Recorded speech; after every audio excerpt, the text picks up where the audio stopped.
Eddie Lee spends a lot of time at the beach. I love the serenity. But as he leaves tracks in the sand, Lee recalls a time when his path here wasn't so pleasant. Right back in that area there is where I used to stay. Back in the early 90s, Lee was truly a beach bum, sleeping in the dunes. This is the spot right here. If it was raining, Right back in there. restrooms provided a roof.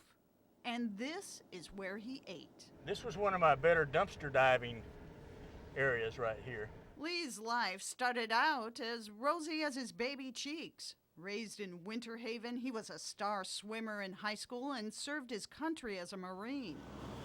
As a young man in Birmingham, Lee built a successful construction career. His seemed a picture-perfect life. Family, job. In '69, the local JCs even named him Young Man of the Year. The Governor Wallace, came and presented me with a plaque. But all of this began to fade, swallowed up by the bottle. I never was a, quote, social drinker. I always drank to get drunk, and I did. I was very successful at that. Over time, Lee lost it all: home, business, and family. The last time he had contact with his now grown daughter, she looked like this. It gnaws on my soul every day that I'm alive. Lee wound up back in Pinellas, sometimes flying a sign and surviving on the streets. I've been rolled. I've had people jump me. The goal each day: get some money, get some booze. I would do anything. I would lie to you. I would cheat. I would steal. And that's how it went for years. 6 of them. And you finally get to a point where you have this mental obsession where nothing else matters. Nothing else matters other than you taking a drink. In January 1996, Lee's life turned a corner, and it all started with some boosted bud. And I came here to steal a 12-pack of beer. We showed Lee his mugshot from that day. Oh, God. The image took his breath away. I mean, I was just a total, complete wreck. I think it's very emotional for me to see that.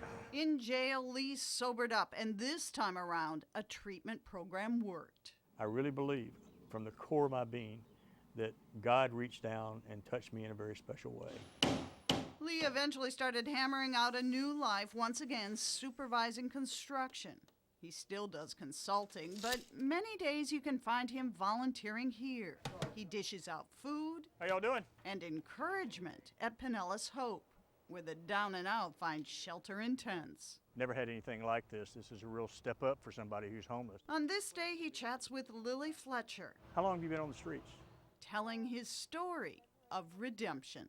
So I really had accepted the fact that I would die drunk, probably behind some Dempsey dumpster someplace, but God had a little bit different plan. Oh yeah, he And always he does. always does. Lee shares his past, not for pats on the back, but in hopes of helping others. So you can get through this now. It's a story that can inspire. To see how far he's come, his own self, I think it's amazing. And each day when Lee drives past the grim corners where the homeless hold out their hands, He feels that hopelessness, I can tell you that.